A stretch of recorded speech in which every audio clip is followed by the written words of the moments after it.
कदाचित लोक में बाह्य वस्तुओं को अपना कहा जाता है, लेकिन जब परमार्थ विचारा जाए, अपने प्रयोजन की सिद्धि का विषय आता है, उसकी मुख्यता हो, तब बाह्य तो वस्तु छोड़ ही दीजिए, इस आत्मा में उत्पन्न होने वाली जो पर्याय है, जो क्षणिक है, ये भी पर के खाते में डाली जाती है। अर्थात ये भी आत्मा नहीं है, ये भी दृष्टि के विषयभूत वस्तु नहीं है। जिसको ये बात समझ में आ रही है, वो अपना काम करने के लिए समर्थ हो गया है, मतलब उसकी पात्रता हो गई है। एक बहुत अच्छा उदाहरण सुन रहा था, उदाहरण बहुत अच्छा है, लगेगा आपको, उसमें से आपको प्रयोजन पर अर्थ भी निकलेगा।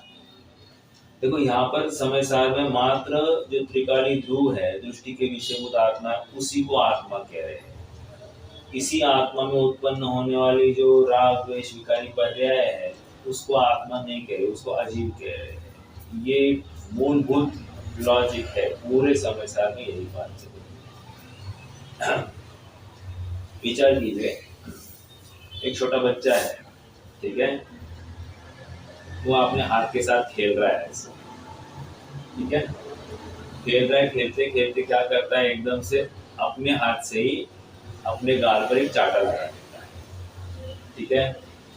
हाथ अपना है, गाल अपना है, प्रश्न है, चाटा किसने मारा? अपने हाथ से अपन ने मारा है या बच्चे ने चाटा मारा? रिएक्शन आपको इमीडिएटली पता चलेगी। अपने को जैसे ही चाटा लगा, अपन अपने आप को नहीं मारते, अपन बच्चे को एक चाटा मारते कि नहीं? ऐसा क्यों हुआ? क्योंकि उस चाटे का कर्ता वो बच्चा है। अगर आपने ये उदाहरण समझ लिया तो आपको ये जो 29 भाव जीव के नहीं है, ये बात हजम हो जाएगी। कह रहे हैं, ये जो 29 भाव वर्ण आदि से लेकर गुणस्थान पर राग आदि आदि जो कोई भाव है, ये उद्गल इस पर्याय का हाथ पकड़े हुए हैं और वो चाटा मार रहा है। समझ में आया?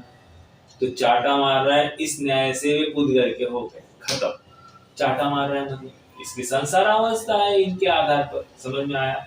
इसीलिए ये उद्गल के है, अर्थात मैंने कुछ नहीं किया। समझ में आया? ये इतनी सी बात है यहाँ पर, ये 29 भावों को जीव से पृथक करने की बात है। 61वीं गाथा में ये तर्क दिया, बात चल रही है कि साहब ये तादात्म्य क्यों नहीं है। तो 61वीं गाथा में ये शिष्य तादात्म्य का अर्थ नहीं जानता है। तो सबसे पहले तादात्म्य किसको कहते हैं? तादात्म्य उसको कहते हैं जो हमेशा अपने साथ, अर्थात सदा के लिए। सदा के लिए मतलब अनादि से लेकर अनंत काल तक, उसको तादात्म्य कहते हैं। जैसे अग्नि और उष्णता। अग्नि भूतकाल में भी उष्ण थी, आज भी उष्ण है और भविष्य में उष्ण ही रहेगी। कोई शंका है क्या? नहीं। हमको शंका नहीं आती ना जिसके ऊपर वो उसका तादात्म्य बना हो गया। उसी प्रकार इस आत्मा का ज्ञान के साथ में तादात्म्य बना है। तो ज्ञान या जाननपना पहले भी था, आज भी है और आगे भी रहेगा। समझ में आया? ये तादात्म्यपना है, त्रिकाल वर्गीय होता है, जो एक क्षण के लिए पाया जा रहा है, उसको तादात्म्य नहीं कहते। और शिष्य को ये तादात्म्य का अर्थ समझ में नहीं आ रहा है, इसलिए वो बारंबार जिद कर रहा है कि तादात्म्य है, तादात्म्य, हमको तो तादात्म्य दिख रहे हैं। तादात्म्य किसको कहते हैं? जो त्रिकाल होता है उसको तादात्म्य कहते हैं। जो थोड़े समय का, उसको तादात्म्य नहीं कहते, उसको मेहमान कहते हैं। समझ में आ रहा है क्या? तो मेहमान के साथ कैसे व्यवहार किया जाता है? मेहमान जैसे किया जाता है। उनका आदर आतिथ्य होता है कि नहीं होता है, लेकिन ज्यादा दिन रहे तो बहका दिया जाता है। समझ में आ रहा है क्या? उसी प्रकार ये वर्णादि से लेकर गुणस्थान पर्यंत के भाव ये मेहमान है, ठीक है। ये अपने नहीं है, आगंतुक है, औपाधिक है, इसलिए इनमें रुचि या इसमें स्वामित्व ये संसार का कारण है। अगर जीव ये बात समझ लेता है तो एकदम सरलता से इसको अपनी आत्मा की सिद्धि हो जाएगी। पॉइंट नंबर 1, 61 गाथा में तर्क ये दिया, ये जीव के नहीं है क्योंकि सिद्ध होके ये पाए नहीं जाते। पॉइंट नंबर 1, क्यों तू मानता है कि नहीं सिद्ध भगवान? तो हाँ मानता है। तो फिर सिद्ध भगवान में नहीं है। अच्छा, सिद्ध भगवान के नहीं है तो पहले इसका जो वो अटैचमेंट थी, आसक्ति थी, वो नहीं हो गई, ठीक है। दूसरी बात, 62वीं गाथा में ये कह दिया, अगर तू इनको अपना माने तो क्या होगा? अरे जीव वर्णादि वाला हो जाएगा, रागादि वाला हो जाएगा, स्वभाव हो जाएगा, अर्थात जीव पुद्गल हो जाएगा। 62-63 गाथा में ये बात आ गई, ठीक है। और फिर 64वीं गाथा में ये कह दिया, और देखो फिर अगर ये सब वर्णादि वाला जीव रागादि वाला हो गया, वर्णादि वाला हो गया, रूपी हो गया, पुद्गल हो गया, तो फिर कल को जब मोक्ष होगा तो किसको होगा? पुद्गल को होगा। समझ में आ रहा है क्या? और मोक्ष अवस्था में रूपीपना तो पाया नहीं जाता, और ये पुद्गल को मोक्ष हुआ ऐसे सिद्ध होगा। इस न्याय से ये 29 भाव वर्णादि से लेकर गुणस्थान तक के भाव जीव के नहीं, ये न्याय से, तर्क से सिद्ध की हुई बात है। समझ में आ रहा है क्या? ठीक है। हाँ, अपन 64वीं गाथा, 63-64वीं गाथा की अपनी चर्चा थी। एक मिनट करते हैं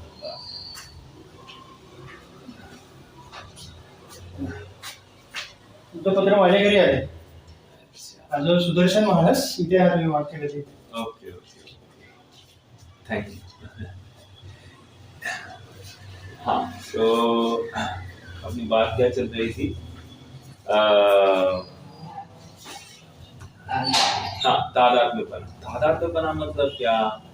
जीव का ऐसा वो परिणाम का जीव के साथ त्रिकालपना होना।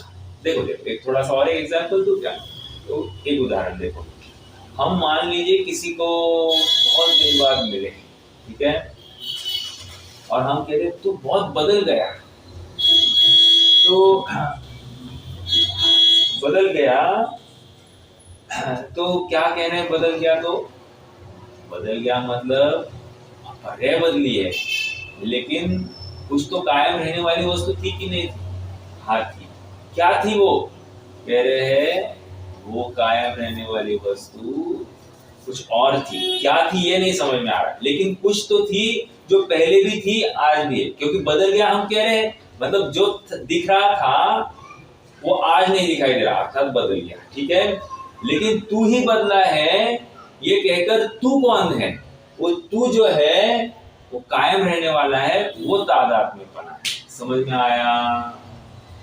ये अगर जिसको पकड़ में आ रही है बात, तो उसको प्रयोजनभूत अपना जीव पकड़ में आ रहा है। देखो और एक बात बताता हूँ, प्रवचन सार आदि ग्रंथ है, इसमें भी आत्मा दिखाया गया है, लेकिन वो जो आत्मा दिखाया गया है वस्तुपरक, वस्तुनिष्ठ सत्य आत्मा दिखाया गया है। वस्तुनिष्ठ मतलब क्या?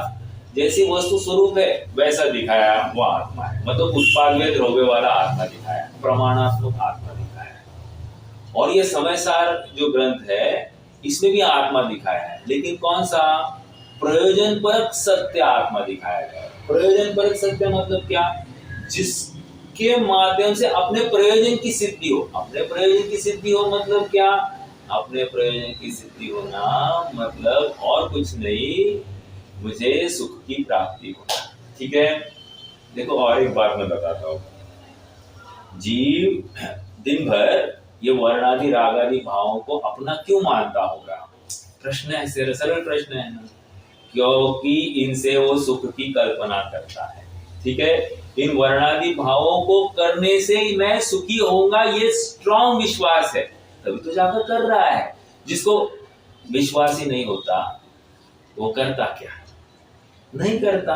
समझ में आ रही क्या? इतनी सरल बात है। देखो, कोई अपने अनुसार प्रवृत्ति नहीं कर रहा है, अपन उसको एंटरटेन करेंगे? नहीं करेंगे। स्ट्रेट बात यही है। अभी देखो, भ्रम से जीव को लगता है कि मैं इसको मनाऊंगा, मैं इसको मनाऊंगा। देखो होता है कि नहीं? जैसे रूठा हुआ अपने घर का कोई सदस्य, तो हम उसको मनाते हैं, ठीक है। कदाचित वो मन ही नहीं जाए, मनाया ही नहीं जाए, तो क्या करेंगे? उसको छोड़ देंगे ना उसकी हालत पर। बात सीधी सी है। उसी प्रकार हमको ये तार्किक निर्णय करना पड़ेगा, ये पुद्गल है, ये शरीर है, ये सब इनको अपना बनाने का मेरा जितनी चेष्टा चल रही है, ये अपने हो रहे हैं क्या? मैं दिन ब दिन मैं जवान होना चाहता हूँ, ये बूढ़ा होते जा रहा है। ये दिन ब दिन मैं शक्ति से हीन होते जा रहा हूँ। आंखों की दृष्टि कम हो रही है, कानों की क्षमता कम हो रही है, इंद्रिया शिथिल हो रही है। सब हो रहा है कि नहीं हो रहा है? और मैं दिन ब दिन अधिक प्रयास कर रहा हूँ कि नहीं इनको ठीक रखने का। अगर ये हो रहा है तो मुझे निर्णय करना पड़ेगा ना, ये मेरे अनुसार चलने वाला नहीं है, ठीक है। हाँ, टोडरमल साहब का उदाहरण याद आ रहा है कुत्ते का। कुत्ता बैलगाड़ी के नीचे चल रहा है, क्या भ्रम पड़ रहा है? मैं गाड़ी चला रहा हूं, बराबर। बस यही भ्रम मैं पाल रहा हूं। अर्थात हम वर्णादि से लेकर गुणस्थान पर्यंत के भावों को कर कर मैं क्या कर रहा हूँ? मैं भ्रम पाल रहा हूँ, ठीक है। और ये भ्रम इतना घातक है कि मुझे मेरी यथार्थ सामर्थ्य का परिचय नहीं करने दे रही है, ठीक है। ये वर्णादि से लेकर गुणस्थान तक के भाव ठीक है पाए जा रहे हैं, प्रवचन सार में पूछे जाएंगे तो कहेंगे ये तेरे ही है, लेकिन समय सार में आ गए तो यहाँ पर कहते हैं रुको, ये तुम्हारे, अगर हम कहेंगे तो तकलीफ ये है कि तुम इनको सर्वथा अपना मान बैठते हो, इसलिए तुम्हारे प्रयोजन की सिद्धि, तुम यहाँ से दृष्टि हटाओ, इसलिए हम कह रहे कि ये तुम्हारे नहीं है। समझ में आ रहा है क्या? इसको अजीव के खाते में डाल दिया, अजीव कह दिया उसको, क्यों? पुद्गल कह दिया, क्यों? क्योंकि इससे तुम्हारे प्रयोजन की सिद्धि नहीं होती है। और तुम्हारा प्रयोजन क्या था? सुखी होना। और दिन भर तुम सुख की कल्पना किस में कर रहे हो? इन वर्णादि रागादि भावों में करते हो। जैसे क्रोध होता है, राग होता है, द्वेष होता है, तो राग द्वेष क्यों करते हैं? सुखी होने के लिए करता है। समझ में आ रहा है क्या? द्वेष भी सुखी होने के लिए करता है। ये जितना भी ये स्पर्श रस गंध वर्ण है, उनके जो विषय है, उनका आदर क्यों करता है? सुखी होने के लिए करता है। संगठन संस्थान वाला अपने को मानता है, क्यों? क्योंकि सुखी होना चाहता है, इसी में अपनत्व रखता है, इसी से अपनापन मान रहा है। और ये संसार का कारण है। ये सच में सुख नहीं, सुखाभास है, भ्रम है, भ्रांति है। एक प्रश्न है, आकाश में जो इंद्रधनुष है सचमुच है क्या नहीं है?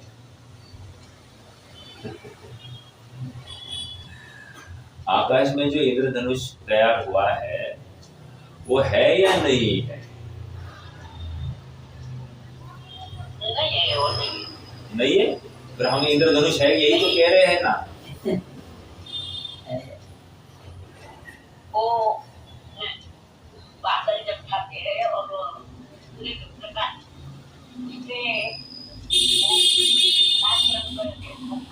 बहुत अच्छा, बराबर बराबर। सचमुच आप वहां पर बादल के पास जाकर देखो तो आपको इंद्रधनुष नहीं दिखाई देगा। तो अरे सूरज की किरणें जब उन पानी के बूंदों पर पड़ती है तो उसमें से ऐसे सप्तरंगी वर्ण बाहर निकलता है, उसको हम इंद्रधनुष कह रहे हैं। लेकिन सचमुच इंद्रधनुष नहीं है वहां पर। समझ में आ रहा है क्या? अब ये जिसको ख्याल में आ रहा है हम दिखाएंगे, ये देखो ये इंद्रधनुष, और हमको समझना है वहां सूर्य की किरणें उस पानी के बूंद पर चमक रही। समझ में आ रहा है क्या? वो इंद्रधनुष नहीं है। ठीक है, हाँ, मुद्दे पर आ जाएंगे। यहाँ पर भी यही कह रहे हैं, ये जीव नहीं है। क्यों? क्योंकि इसमें जीवपना नहीं दिखा। जीवपना मतलब मात्र जानकपना दिखाई नहीं दे रहा है। विशेष जानना ये जीवपना नहीं है। हाँ, मात्र जानना ये जीवत्व है। समझ में आया? ये आत्मा है। बस इतना आत्मा जिसको देखने में आ गया वो ज्ञानी, और ये जो देख नहीं पा रहा है ना वो अज्ञानी। लो, इसमें क्या बड़ी बात है? हम तो दिन भर ये समझ रहे, ये मात्र जानना, हम में मात्र जानना। मात्र जानना ऐसा अनुभवन करना, उसको ज्ञानी कह रहे हैं। मात्र जानना ऐसा कहने वाले को ज्ञानी नहीं कह रहे हैं। समझ में आ रहा है क्या? वो अनुभव करे, दिन भर ऐसा ही अनुभव करे। अनुभव क्या होता है बताओ आपको? अनुभव मतलब, मुझे कोई कहे ये लड़की, मुझे गुस्सा आएगा कि नहीं? क्यों? क्योंकि मैं दिन भर अपने आप को पुरुष अनुभवता हूँ। समझना इस बात को। कोई मुझे श्रीपाल छोड़कर अन्य किसी नाम से बुलाए, मैं उसके पास देखूंगा नहीं, क्योंकि दिन भर मैं अपने आप को श्रीपाल अनुभवता हूँ। समझ में आ रहा है क्या? तो जिस प्रकार हम स्वयं को पुरुष, श्रीपाल, स्त्री ऐसा कुछ अनुभवते हैं, उसी प्रकार हम दिन भर अपने आप को आत्मा अनुभव, वर्णादि और रागादि से रहित आत्मा अनुभव। समझ में आ रहा है क्या? ये कला जिसके पास उत्पन्न हुई, और देखो ये कला रातों रात नहीं। देखो जैसे मेरा नाम श्रीपाल है, ये मुझे कब पता चला? है मतलब अब मैं मान लो 40-50 साल पहले जैसे जन्म हुआ, 6-8 महीने में मुझे समझ में आया मेरा नाम श्रीपाल है। उसके पहले मेरा नाम क्या था? उसके पहले अगर मुझे कोई श्रीपाल बुला तो मैं उसके पास उसको रिस्पॉन्ड करता नहीं करता। बराबर है कि नहीं? तो ये क्षणिक पना हुआ ना, ये तादात्म्य पना नहीं हुआ, ये स्वभाव नहीं हुआ। तो स्वभाव नहीं है इसलिए ये जीव नहीं। समझ में आ रहा है क्या? अपनी पहचान जिससे हो, त्रिकाल, अपनी पहचान जिसके माध्यम से हो, उसको जीव कह रहे, उसको समयसार कह रहे, वो दृष्टि के विषयभूत आत्मा है। अगर आप ये समझ रहे हैं तो आप जीत गए, और आप नहीं समझ रहे हैं तो प्रयास कीजिए, क्योंकि प्रयास के बिना ये काम नहीं होगा। और दिन भर ऐसे ही अनुभवन करना है अपने आप को, कहने मात्र से काम नहीं चलेगा। अनुभवन करना है कि मैं ये वर्णादि रागादि वाला नहीं हूं, और एक क्षण के लिए मैं स्वयं को वर्णादि रागादि से रहित अनुभव तो करके देखो। देखो एक एग्जाम्पल दो, और अच्छा एग्जाम्पल, आपको भी अच्छा लगेगा। हाँ, कोई एक्टर है, एक्टर को क्या कहते हैं? हाँ, कलाकार है, नाटककार, ठीक है। अमिताभ बच्चन लीजिए। अमिताभ बच्चन है, वो शोले में क्या है, वो वीरू है ना, क्या है, जो कुछ होगा, जय वीरू, कोई तो एक है। तो जो कोई वो पात्र अदा कर रहा है, ठीक है, वो पात्र अदा कर रहा है, उस समय में वो स्वयं को बच्चन मान रहा है या जय मान रहा है? जय, वो स्वयं को अमिताभ बच्चन मान रहा है, जय नहीं मान रहा है।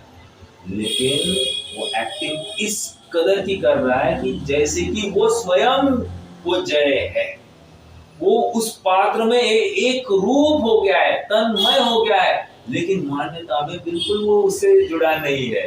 बट अपनी क्रियाओं में, अपने डायलॉग में वैसे का वैसा मैं जय हूँ ऐसा ही बोल रहा है। समझ में आ रहा है क्या? वो किसके इशारे पर नाच रहा है? डायरेक्टर के इशारे पर नाच रहा है कि नहीं नाच रहा है? बराबर, नाच रहा है इन द सेंस उसके इशारे पर डायलॉग्स और एक्टिंग कर रहा है कि नहीं कर रहा है? ये अपने हिसाब से कर रहा है क्या? नहीं, उसको कराया गया है, राइट। उसी प्रकार ये रागादि और वर्णादि जो 29 भाव है, ये कर्म नचावत है। समझ में आ रहा है? अर्थात कर्म की कठपुतली है, इनके इशारे पर हो रहे हैं। तो जीव एक्टिंग कर रहा है उस समय में, समय सार उस एक्टिंग रूप नहीं होता, लेकिन मानता नहीं है। ज्ञानी अपने को इस एक्टिंग रूप मानता नहीं है, अज्ञानी अपने को एक्टिंग रूप मानता है। समझ में आ रहा है क्या? मैं ही ये हूं ऐसा अज्ञानी मान रहा है, और ज्ञानी बराबर एक्टिंग कर रहा है पिता की, पति की, क्रोध करने की, द्वेष करने की, सारी एक्टिंग कर रहा है, लेकिन बिहाइंड द सीन्स उससे अलिप्त रहता है। अर्थात ये मान रहा है कि मैं नहीं हूँ। समझ में आ रहा है कि ये हो रहा है, ये हो मतलब मैं नहीं हूँ। अब देखो इस कथन में आपको छल भाषित होगा, मायाचारी भाषित होगी, लेकिन नहीं, ये मायाचारी नहीं है। मायाचारी जो कोई कहे और माने नहीं, उसकी तो मायाचारी है, लेकिन यहाँ पर जो स्वयं को ठगे उसका कौन ठीक करेगा? अर्थात वो स्वयं बार बार परीक्षण करेगा, ये सचमुच मायाचारी है या मुझे ऐसा ही अनुभूत होता है, मुझे डिटैचमेंट है, अलिप्तता भाषित होती है, भिन्नता भाषित होती है पर पदार्थों से, और बस मजबूरन ये हो रहा है मेरी पुरुषार्थ की कमी से, और वो खेद है और वहां से निरंतर हटना चाहता है। वो अलिप्तता का पैमाना क्या? वो वहां से हटने के लिए तड़प रहा है। समझ में आ रहा है क्या? और वो तड़पण कितने काल तक चल सकती है? 83 लाख पूर्व तक चल सकती है। किसका उदाहरण दे रहा हूं? आदिनाथ का दे रहा हूं। समझ में आ रहा है क्या? 83 लाख पूर्व तक चलती है ये तड़पण, और फिर भी निकल नहीं रहा है। हो सकता है ऐसे। इसलिए आप बाहर से किसी को जज मत करना। डोंट जज the book by its cover. समझ में आ रहा है क्या? इसलिए बाहर जो दिखाई दे रहा है उससे आप अंदर के अभिप्राय का अनुमान नहीं लगाना। ठीक है? निष्कर्ष इतना ही है। ये 29 भाव कर्म के माध्यम से संचालित है, इसीलिए ये जीव नहीं। ठीक है? ओके, आगे बढ़ते हैं। अभी अब पढ़ेंगे थोड़ा सा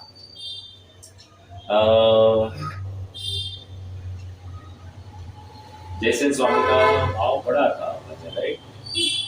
पढ़ा था 64 गाथा हो गई थी, नहीं तात्पर्य वृत्ति का बाकी। ओके, हाँ, गाथा का पाठ करते 63-64। Page number 138।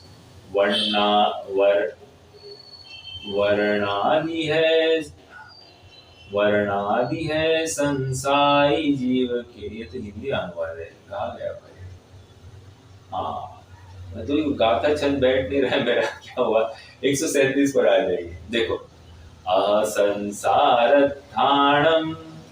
जीवाणं तुज्जहोति वर्णादि तम्हा संसारत्थो जीवारुवित्तमावण्णा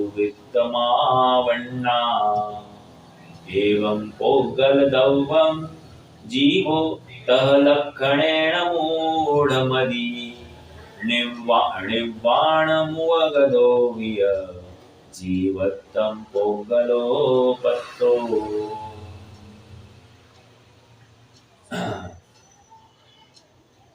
अब जीव का वर्णादि के साथ मैं डायरेक्टली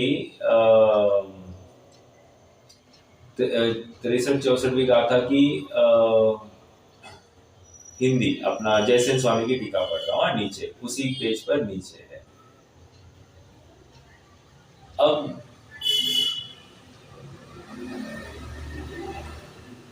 नहीं, अगले पेज पर है, सॉरी, पेज नंबर 139 पर आ जाए।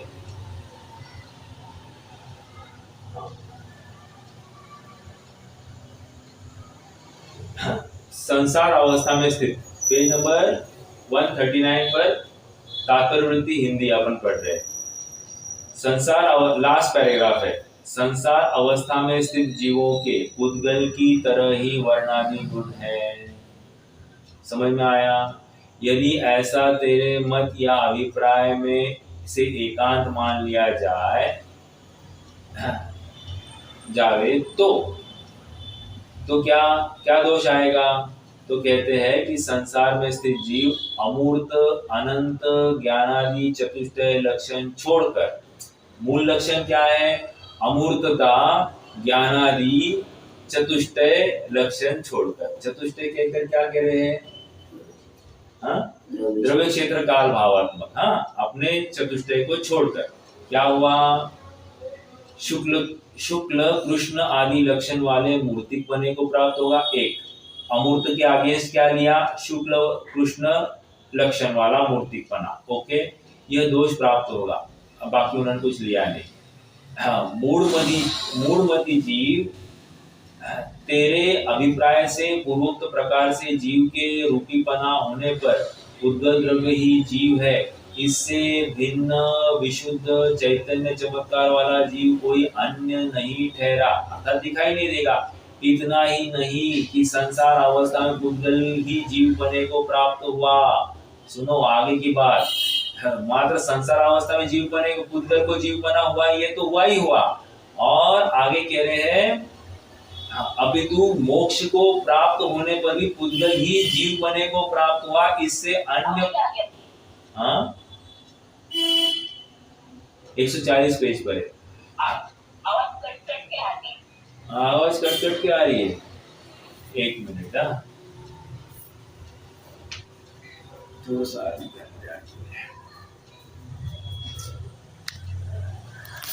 बस, हाँ देखिए अभी प्रयास करते हैं, थोड़ा सा हुआ होगा थोड़ा। हाँ अपितु मोक्ष को प्राप्त होने पर भी पुद्गल ही जीव बने को प्राप्त हुआ, इससे अन्य कोई भी चिद्रूप जीव अर्थात मोक्ष में नहीं रहा। किस कारण से चिद्रूप जीव नहीं रहा, क्योंकि वर्णादि का तादात्म्य पुद्गल के साथ है। इसका निषेध अवश्य होने से जीव का अभाव हुआ। समझ में आ रहा है क्या? यदि पुद्गल को मोक्ष हुआ कहेंगे और पुद्गल को मोक्ष हुआ मतलब जीव को कुछ नहीं हुआ। समझ में आ रहा है क्या? हर जीव का जो त्रिकाल लक्षण था, चैतन्यपना, अमूर्तपना, वो मूर्ति में कन्वर्ट हो गया, चेतन का रूपी मतलब जड़ में कन्वर्ट हो गया। अब मोक्ष होगा तो किसको होगा? फिर वो तादात्म्यपना मतलब क्या? तादात्म्य हमेशा साथ में रहने वाला। और तू कह रहा है ना जीवत्व, सॉरी, ये वर्णादि से लेकर गुणस्थान पर्यंत के भाव जीव के पाए जा रहे, इनका तादात्म्यपना है, तो इसको लेकर ये प्रॉब्लम आएगी। ठीक है, तो क्या मानना? ऑप्शन हमारे पास कि मानना कि नहीं मानना। देखो हाँ, अब एक बहुत बड़ा प्रश्न है, मानना कि नहीं मानना। जब तक आत्मा में स्थिति नहीं है, आत्मा में जा नहीं रहे, तो इन्हीं का तो अवलंबन रहता है। क्यों आत्मा में जाना है? इसलिए मैं कहा खड़ा हूं, ये तो परिज्ञान हो जाए। और एक बार आत्मा में गए, ये नहीं रहेंगे, तो इनका अवलंबन भी क्यों? इनको छोड़ना है इसलिए। अवलंबन इसलिए नहीं है कि उनको गले लगाए रखना है, अवलंबन इसलिए कि उनको छोड़ना है। ठीक है, चलिए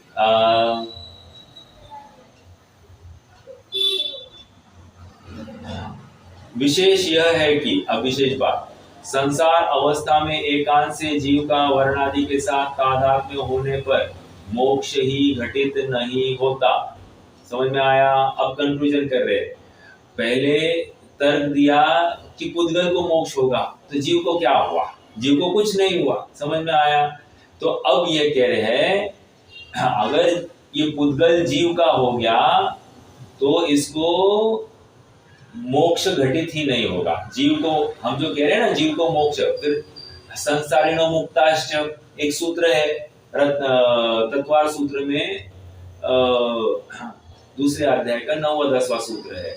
संसारिणो मुक्ताश्च, संसार पूर्वक मोक्ष की प्राप्ति होती है, तो मोक्ष की प्राप्ति नहीं होगी। एक दूसरा जो 10वें अध्याय में तत्वार सूत्र में कहा कि जीव कैसा है, सभी 8 प्रकार के कर्म से रहित है।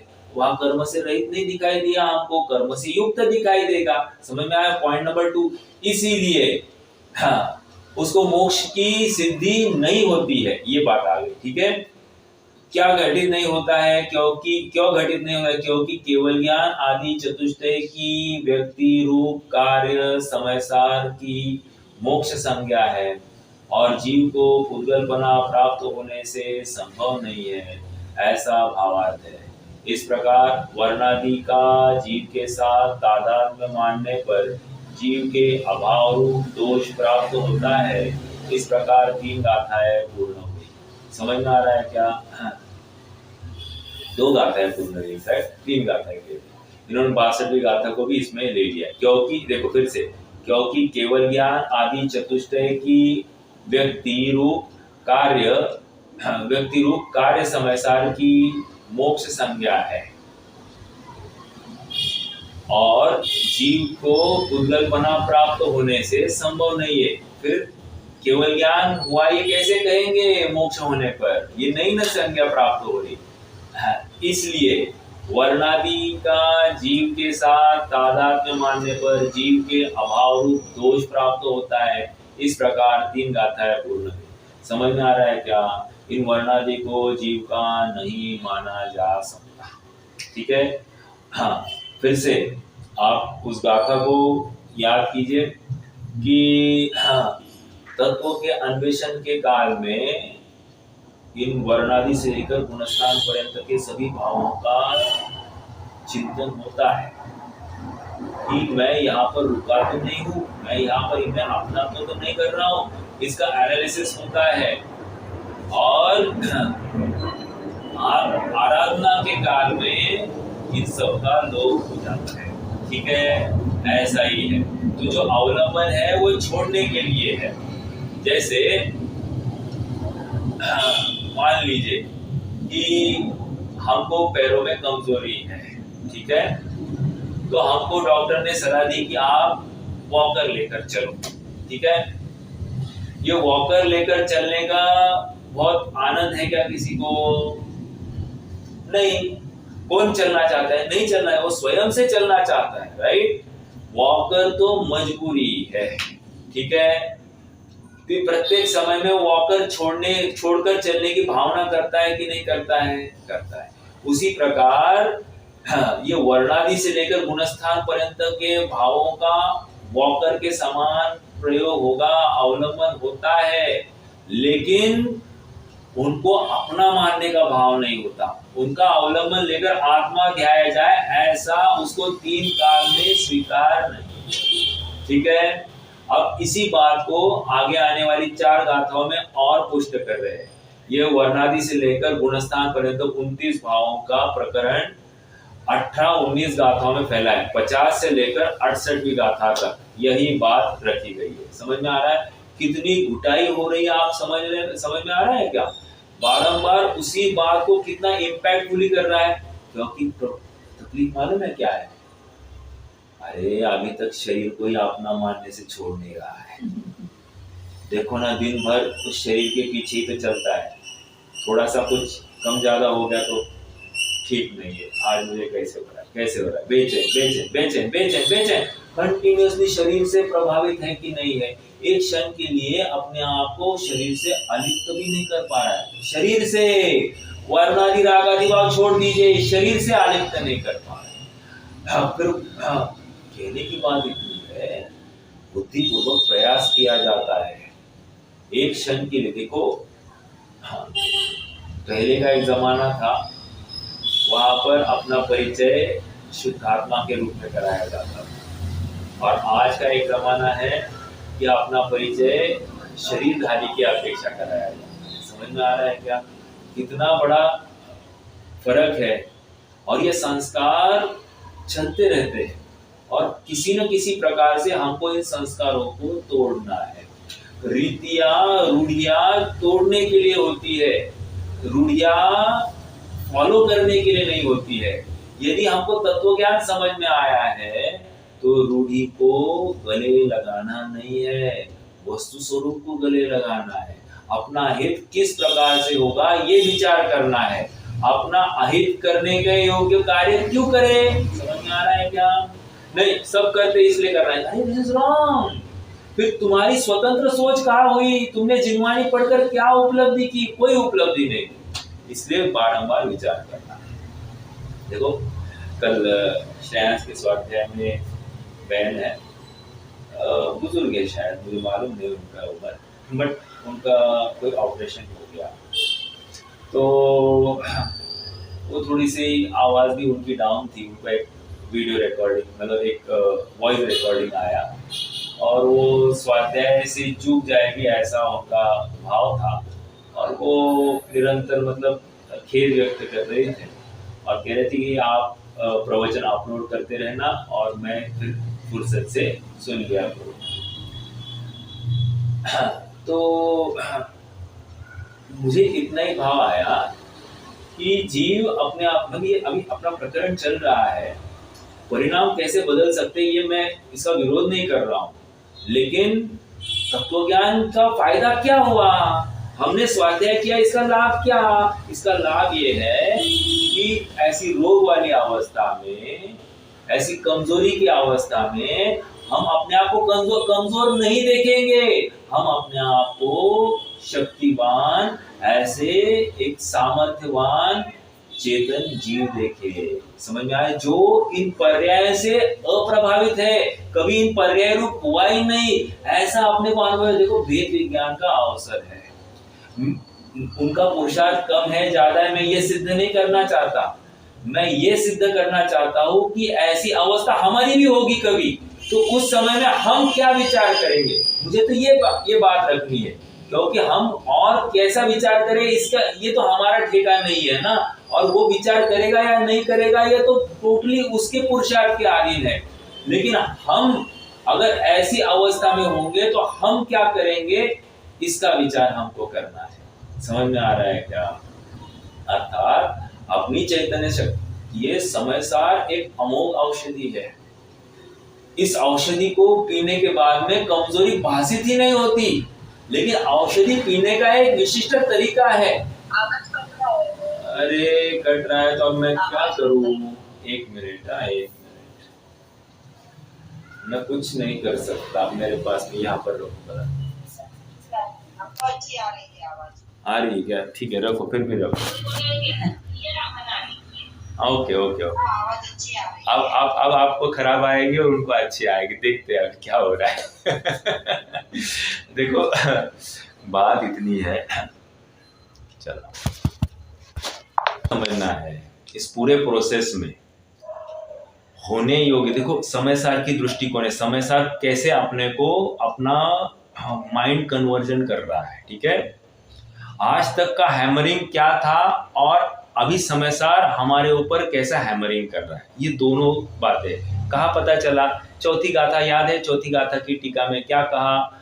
आज तक तुमने जो सुना नहीं है वो हम सुनाने जाने वाले। ठीक है, मतलब ये टोटली डिफरेंट बात है। आज तक हमने ये सुना कि मैं करता हूं तो होता है, समझ में आ रहा है, और ऐसा ही हमने अनुभवा है। ठीक है, अब यहां पर कह रहे तू जो चाहता है वैसे ही होता है, ये बात गलत।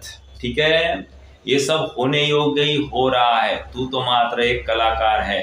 सुन एक बात, वो भी पर्यायगत कलाकार स्वभाव से, तू तो मात्र ज्ञाता है। दो बातें कह रहा हूं मैं, पर्यायगत कलाकार ही है ना, उसको पर के खाते में डाल दिया, और ज्ञायक मात्र को स्व के खाते में डाल दिया। ये अगर तुझे समझ में आ रही ना बातें, तो ही तू समय सार को ध्यान में पात्रता खड़ा कर रहा है, नहीं तो तुझे समझ में नहीं आ रही ये बातें। और सुन, इसमें तुझे बिल्कुल भी छल ग्रहित नहीं करना है, तो चुप्पी से छलम न घेतव्यम।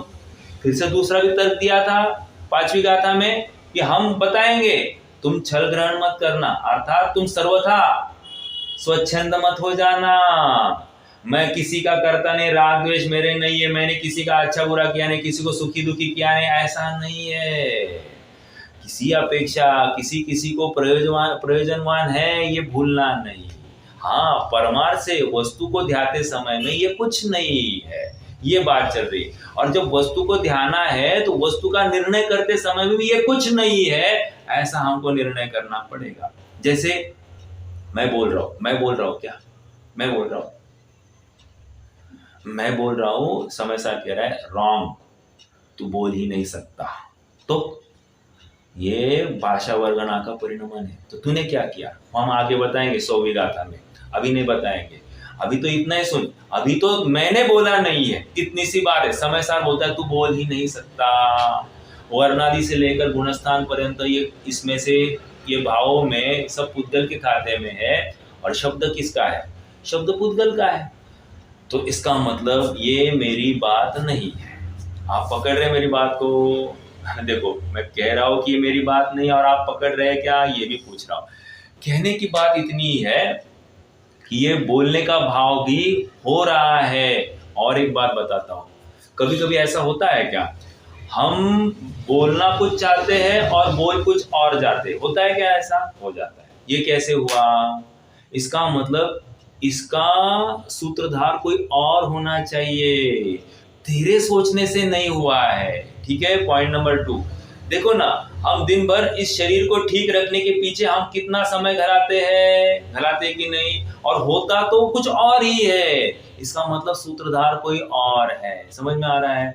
अतः हम जहां पर अपने जीवत्व की स्थापना कर रहे हैं वह जीव नहीं है, दृष्टि के विषयभूत जीव नहीं है। जीव नहीं है ऐसा नहीं, जिस जीव के अवलंबन से तुझे अनाकुल सुख की प्राप्ति होगी, शाश्वत सुख की प्राप्ति होगी, वो नहीं है, इसलिए जीव नहीं है ऐसा कहा जा रहा है। समझ में आ रहा है क्या? मैं ऐसे ही विचार कर रहा था आज, श्रेयांश के साथ में भी एक तो घी बना रहा था, तो एक विकल्प आया, हम पत्ते खेलते कि नहीं पत्ते। अब खराब है वो एग्जाम्पल, लेकिन चलो कभी खेले होंगे, ऐसा कौन है कि जिसने खेला ही नहीं, बट खेले होंगे। तभी एक गेम होती थी, क्या था उसका नाम, not at home. Not at home, not at home मतलब क्या? हम सामने वाले प्रतिपक्ष को बोले तेरे पास में ये पर्टिकुलर पत्ता है, वो मुझे दे, तो बोलता है नॉट एट होम। अगर होगा तो दे देता है, नहीं होगा तो बोलता है नॉट एट होम। अपन तो सर्वथा नहीं है इसी एग्जाम्पल के साथ में चलेंगे। नॉट एट होम बोल दिया। नॉट एट होम मतलब क्या? नहीं है, तो क्या हो गया? फेल हो गया, राइट? तो उससे मांगना व्यर्थ है, ये हम समझ गए कि नहीं? अगली बार दोबारा हम उसको मांगेंगे क्या? नहीं मांगेंगे कि नहीं? उसी प्रकार ये वर्णादि से लेकर गुणस्थान पर्यंत सभी भाव पुद्गल के हैं। हमने पुद्गल को बोला ये मेरे है, ये मुझे दे, वो बोल रहा है नॉट एट होम, ये तेरे नहीं है। समझ में आ रहा है क्या? भूल जा, ये क्यों बता रहा हूं? भेद विज्ञान के लिए। ये मेरे नहीं है, मेरे में नहीं है, ये उसके है, वो उसका स्वामी है, और जीव कह रहा है मैं उसका स्वामी हूं। अब ये भ्रम जिस दिन तोड़ेगा उस दिन ये सुखी हो जाएगा। वहां से दृष्टि हटाएगा तभी तो स्व की ओर दृष्टि ले जाएगा। एक दूसरा और एक गेम खेलते थे, चैलेंज वाला। चैलेंज मालूम है? चैलेंज क्या करते थे? हम कहते थे ये 4 इक्के, ये 4 बेगम, ऐसा करते थे कि नहीं? और सामने वाला बोलता था ये कुछ तो झूठ, अपनी कोई अलग पत्ता भी ढकल रहा है इसमें, तो फिर वो चैलेंज करता था। चैलेंज करे और फिर गलत निकले तो उठाना पड़ता था। सब समझ में आ रहा है क्या? उसी प्रकार हम कह रहे हैं क्या, ये संस्थान में चैलेंज, यू आर नॉट संस्थान, यू आर असंस्थान। ठीक है? ये संघनन में रॉन्ग, असंघनन। समझ में आ रहा है क्या? ये वर्णादि से लेकर गुणस्थान पर्यंत में नो, अवर्णादि से लेकर अगुणस्थान पर्यंत, गुणस्थानातीत, मार्गणस्थानातीत ऐसी वस्तु है तू, जीव स्थानातीत ऐसी वस्तु है तू। समझ में आ रहा है क्या? तो अपना परिचय कैसे कर रहा है दिन भर, और ये कह रहे ये तू है ही नहीं। समझ में आ रहा है क्या? अब ये परिचय करना कितना जरूरी है। आपको लग रहा होगा कितना बोरिंग है ये विषय चल रहा है, मैं कल भी बात रख रहा था, आज फिर से रख रहा हूं। हमको बारंबार लगता, क्योंकि देखो मैं जब सोच रहा हूं, मैं ये भी सोचता हूं ना यार, इन लोगों को यही बात मैं 18 गाथाओं में वही बात सुनानी है। हाँ, एक ही बात मैं कितने बार बोलूं? मुझे थोड़ा सा ऐसा एक फील हो रहा है कि अरे ये तो अब परेशान हो जाएंगे। परेशान नहीं होना है, भेद विज्ञान करना है, अपने आप को ज्ञानमय अनुभवना है, अपने आप को त्रिकाल लक्षण वाला ऐसा जो कोई भाव है उस भाव रूप अनुभवना है। अपने आप को क्षणिक लक्षण वाला जो भी भाव होगा उस रूप अनुभवना नहीं है। इतना अगर हम अभ्यास कर रहे हैं तो शाबाश। और देखो अभ्यास ये मात्र स्वाध्याय पूरता नहीं है, अभ्यास ये दिन भर का है। समझ में आ रहा है क्या? और वो अभ्यास कौन करेगा? जो सुखी होना चाहता है वो करेगा। समझ में आ रहा है? एक बात, कल परसों एक 2-3 दिन पहले ना मुझे किसी का फोन आया और वो कह रहे थे कि आप हमारे गुरु है, ऐसा है वैसा है, और ना मुझे ही वे थोड़ा सा ज्ञान दे रहे थे। अब मुझे प्रश्न पड़ा कि गुरु को ज्ञान दिया जाता है, गुरु से ज्ञान लिया जाता है। आप पकड़ना इस बात को। कहते तो है सब आप हमारे गुरु है, और उल्टा हम ही को ज्ञान पेलते हैं। मुझे क्या समझाना है, यहाँ पर भी वही बात चल रही है। हमको पर पदार्थ में सुख खोज रहे हैं और हमको सुख खोजना है अपने में। अब ये बात जिसको समझ में आ गई वो सच्चा शिष्य है, वो कुंद का शिष्य है। नहीं तो वो कुंद को अकल सिखाने बैठा है, तो तेरी अकल तेरे पास रख बोलेगा। यहाँ हमारा सर दर्द है, हमारा पेट दर्द है, हमको क्या बीत रही है हमको मालूम है, और तू हमको बोल रहा है तू ये नहीं है, तेरे में ये दुख नहीं हो रहा, तेरे में दर्द नहीं हो रहा है, तुझे भेद ज्ञान करने नहीं आता। ये अगर हमको ये बात सुनाई जाए तो हमको स्वीकार करने की भी पात्रता नहीं, अर्थात हम सच्चे शिष्य भी नहीं है। समझ में आ रहा है क्या? हमने जिनवानी सच्चे हृदय से सुनी ही नहीं है। जिनवानी जो सुखी होने की भावना से सुनता है ना, उसको तकलीफ नहीं होती इस तत्व ज्ञान को सुनकर, उसको आनंद होता है, वो झूमता है। जैसे वो ग्वाले का जीव झूम उठा था, तेरा कभी नाश नहीं होता इतना सुनकर। ओ क्या कहा, तेरा कभी नाश होता नहीं, इतना सा सुनकर वो झूम उठा। अब सर्प काटने पर भी उसको भय नहीं है, वो भय से रहित हो गया है। उसको विश्वास है, मुनिराज कभी झूठ नहीं बोलते, मेरा कभी नाश होने वाला नहीं। ऐसा अविनाशी तत्व का विश्वास मात्र एक अज्ञानी मूढ़ उस ग्वाले को हुआ तो कितना उसने अपना कार्य कर दिया। और हम इतने समझदार होने के बावजूद भी हम अपना कार्य करने से चूक रहे। कहीं ना कहीं पानी मतलब मराठी में कहावत है, कुठन कुठतरी पानी मुरते मुरते मतलब कहीं ना कहीं गलती है। इसलिए घर में सब डब्बे आ गए हैं। समझ में आ रहा है क्या? मुझे क्या बताना है, मुझे इतना ही, हम अगर इतना तत्व ज्ञान से युक्त हुए हैं ना, तो फिर हमारी वो दृढ़ता, हमारी आस्था अपने शुद्धात्मा में है या विषयों में है, वर्णादि में है, एक समय की पर्याय में है, इसका निर्णय हमको करना पड़ेगा और कोई दूसरा करेगा नहीं, हमको हमारा करना है।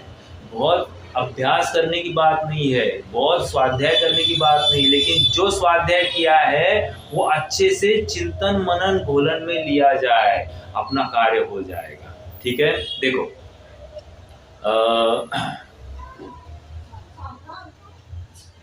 आगे बात, चलो अभी 65-66 गाथा है, करते हैं 10 मिनट है, गाथा का भाव तो पढ़ लेते। बहुत इंटरेस्टिंग गाथा है। अभी इंटरेस्टिंग कहूंगा फिर से आप कहोगे वही बात आने वाली है, फिर भी इंटरेस्टिंग ही है, सच्ची इंटरेस्टिंग है, आपको आनंद होगा। देखो गाथा का पाठ 140 पेज। एकम च दोन्नि तिन्निया चत्तारिय पंच इंद्रिया जीवा बादर पज्जत्तिदरा पयडियो नामकम मस। ये घुमट सारखी गाथा लग रही है ना ये? एदाही यणिवत्ता जीवठाणा उकरण भूदाहिम पयडिहिम पोगलमयिहिम ताहिम कहम भर्ण दे जीवो। जबरदस्त बात कही है, ताहिम कहम भन्न दे जीवो। उसको हम जीव कैसे कह सकते हैं? प्रश्न किया है, किसको जीव कह सकते? इन वर्णादि भावों को जीव कैसे कह सकते हैं? ऊपर तर्क दिए, तर्क देखो, तर्क जबरदस्त है। हाँ देखो, इसका उत्थानी का देखो, इस प्रकार यह सिद्ध हुआ कि वर्णादि जीव नहीं है। अब इसी को और आगे लेके जा रहे हैं, क्या? और कंक्लूजन की तरफ और दृढ़ता लेके आ रहे हैं। ठीक है, देखो क्या कह रहे, एकम च दोन्नि तिन्निय, 1 2 3, आगे क्या कह रहे, चत्तारिय, यह मतलब और, पंच इंद्रिया जीवा, 1 2 3 4 5 इंद्रिय जीव। आगे क्या कह रहे, बादर, मतलब बादर सबको लगाना, बादर 1 इंद्रिय, बादर 2 इंद्रिय, बादर 3 इंद्रिय, सबको लगा दीजिए। फिर आगे एक शब्द है इदरा, इदरा इतर, बादर का इतर क्या है?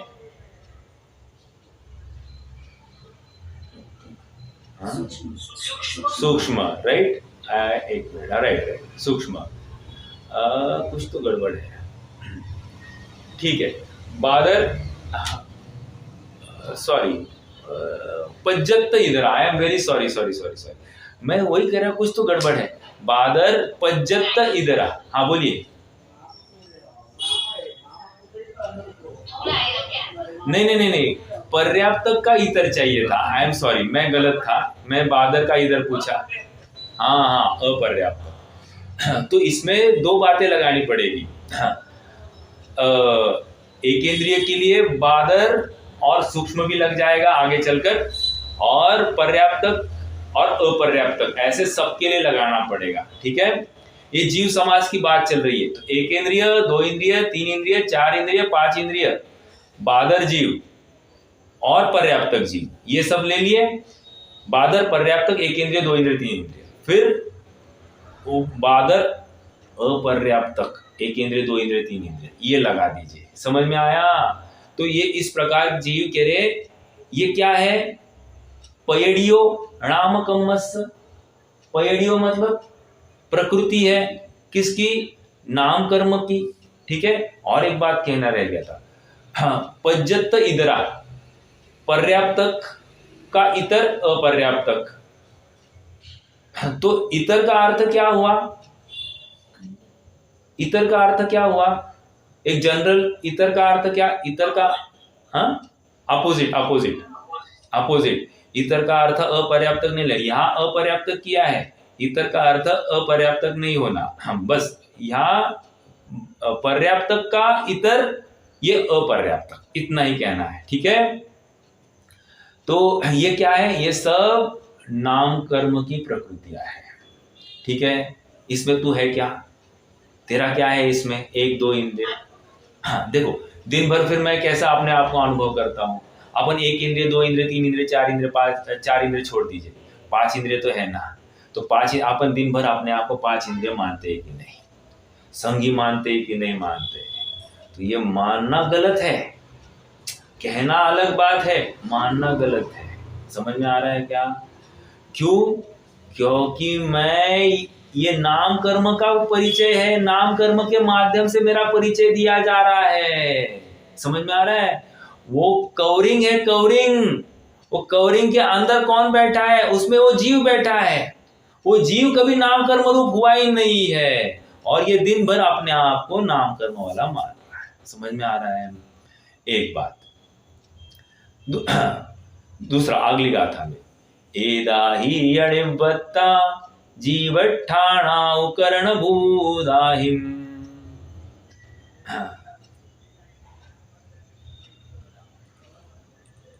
एक मिनट। एदाही मतलब इन प्रकृतियों का क्या कह रहे हैं? जीव स्थान है, ऐसा कैसे हो सकता है? कहते भणनते, अर्थात कैसे हो सकता है? ये प्रकृतियां जीव स्थानीय कैसे हो सकता है? क्योंकि हमने ऑलरेडी सिद्ध कर दिया ये नाम कर्म की है। तो ये सब पोद्गल रूप है, और ये जीव स्थान कैसे हो सकते हैं? अर्थात वे जीव नहीं हो सकते। समझ में आ रहा है क्या? ये सब जीव स्थान है, जीव के पाए जाने के स्थान है। इसका मतलब जीव थोड़ी हुआ। समझ में आया? वो बाहर का कवरिंग थोड़ी। देखो, एक बिस्किट का पैकेट लाया, हम खाते नहीं है, अपन भक्ष्य बिस्किट का इमेजिन कीजिए।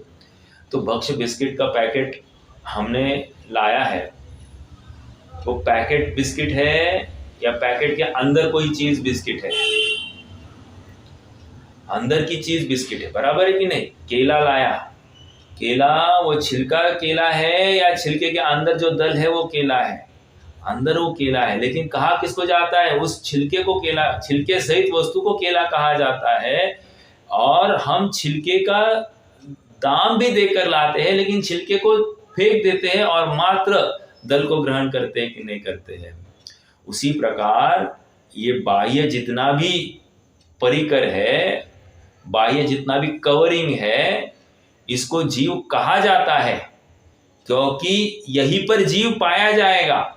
लेकिन वो पूर्ण वस्तु जीव नहीं है, वो दो मिले हुए बातें हैं जिसको जीव कहा जा रहा है। जबकि उसमें से एक ही चीज जीव है, दूसरी जीव नहीं है। अब वो जो दिखाई दे रही है ना, वो अजीब है, और जो दिखाई नहीं दे रही है ना वो जीव है। समझ में आया? अब पहले तो ये नक्की कर दो, अब ये इतना जो अपना रूप है, तो ये क्या है? ये जो दिखाई दे रहा है ना, वो हाड़ मांस की चमड़ी जो कुछ है, ये मैं नहीं। पहले तो ये नक्की करो, दिन भर स्वयं को कहना ये मैं नहीं। और जो जान रहा है ना, वो जानने वाला पदार्थ मैं हूँ, जिसमें ये ज्ञान हो रहा है, ये जानने में आ रहा है, ये शरीर, ये रूप, ये स्पर्श रस गंध वर्ण, ये सब जानने में आ रहा है, अपना आकार प्रकार जानने में आ रहा है, जिसमें जानने में आ रहा है वो जानन हारा मैं हूँ। पहले ये तो नक्की हो जाए। नहीं, वो तो समझ में आया, लेकिन अनुभूति नहीं होती। अरे अनुभूति नहीं, तुम मानते ही नहीं हो ना ऐसा। तुम कब मानोगे? जब मानोगे तब तुम्हारा काम होगा। तुम सच्चे शिष्य बनते ही नहीं है। देखो, श्रोता का लक्षण है, मोक्ष मार्ग प्रकाशक पंडित साहब लिख रहे हैं, श्रोता का लक्षण, एक पॉइंट लिखा, उसको अपने कार्य करने का बहुत हर्ष है क्या? अपना कार्य करने का हर्ष मतलब क्या? स्वयं को जीव अनुभवने का बहुत हर्ष है। अब हमको लगता है क्या ऐसा मैं जीव हूं, ऐसा अनुभव करूं, तो इसमें हमको हर्ष आता है क्या? नहीं आता है। उल्टा कुछ खान पान की चीज आ जाए, हाँ आज अच्छा लग रहा है, कुछ अनुकूल संयोग बन जाए, हाँ अब अच्छा लग रहा है, तो हमको सुख कहाँ से भाषित हो रहा है? बाहर से भाषित हो रहा है। जबकि सुख कहाँ है? अंदर में स्थित वस्तु में सुख है, राइट? और ये सुख बाहर से अनुभव करता है, यही इसका अपराध है। दिन भर उस क्षणवर्ती पर्याय में रमता है, जमता है, उससे ही सुख की कल्पना करता है, वांछा करता है, दीन होता है, विकारी होता है और अपनी प्रभुता को भूल जाता है। समझ में आ रहा है क्या? दिन भर अपनी दीनता को प्रदर्शित करते रहता है, अपनी महिमा, अपनी प्रभुता इसको होती नहीं है, मैं हूं इसका विश्वास ही नहीं है। दिन भर वो शरीर का दाह, शरीर का दर्द, वो वेदना, वो संयोग की तकलीफें उसी की रटन है, उसको अपने शुद्ध चैतन्य सत्ता की स्वीकृति नहीं हो रही है। और तत्व ज्ञान या स्वाध्याय का फल भेद ज्ञान होना था। स्वाध्याय का फल स्वभाव की रुचि था। स्वाध्याय का फल वो अन्य वस्तु से पृथक देखना था, अभ्यास करना था। वो तो अभ्यास रह गया और अध्यास रहा। अभ्यास छोड़ दिया और अध्यास रहा। अध्यास मतलब आई थी ना बात, जीव और अजीव का अध्यास है, भ्रम रहा, भ्रम। और ये भ्रम जब तक है तब तक ये रोगी है। श्रीमद् क्या कहते हैं? हाँ, वो औषधि विचार क्या है वो? गुरु आज्ञा सम पथ्य नहीं, और औषधि तत्व विचार, ऐसा कुछ है, हमें अभी पूरा याद नहीं मुझे, बट कहने की बात इतनी है, औषधि क्या है इस वस्तु, इस जीव को सुखी होने के लिए? तत्व विचार। और इसके लिए पथ्य को क्या होना चाहिए? गुरु की आज्ञा। हमारे गुरु कौन? कुंद कुंद। क्या कह रहे हैं? ये 29 भाव जीव नहीं है। हमने अनुभवा क्या? हमने उनको अगर गुरु माना हुआ, अगर हमने उनको गुरु माना है तो उनकी कहीं माननी ही पड़ेगी। अगर क्यों? गुरु तो ऐसा हो जो सिख को सब कुछ दे दे, गुरु ने अपनी तरफ से सब कुछ दिया है। शिष्य ऐसा हो जो गुरु को सब कुछ क्या है? हाँ, गुरु तो ऐसा हो जिसे सिख से कुछ न चाहिए, और शिष्य ऐसा हो जो गुरु को सब कुछ दे दे। समझ में आ रहा है क्या? अरे गुरु ने हमको द्रोणाचार्य जैसा अंगूठा नहीं मांगा है, हमारा कोई अवयव कुछ नहीं मांगा है, हमको इतना ही कहा है ये तू नहीं है, इतना ही अनुभव कर, तो तू हमारा शिष्य। और नहीं अनुभव करता है, ऐसा विचार नहीं करता है, ऐसा विश्वास नहीं लाता है, तो तू हमारा शिष्य होने के लायक नहीं है। समझ में आ रहा है क्या? अर्थात तू सुखी होने की पात्रता तभी रख सकता है जब तू हमारी बात मानेगा, हमारे लिए नहीं स्वयं के लिए मानेगा। समझ में आ रहा है क्या? तुम हमारी आज्ञा मानोगे तो इससे हमारा कुछ भी लाभ होने वाला नहीं, लेकिन तुम यदि मान लोगे तो तुम तो निहाल हो जाओगे। समझ में आ रहा है? तुम तो सुखी हो जाओगे, तुम चाहकर भी दुखी नहीं हो सकते फिर। समझ में आ रहा है? समय तो हो गया है, रुक जाएंगे अपन, कल इस विषय को आगे बढ़ाएंगे। कोई प्रश्न है तो कर सकते हैं।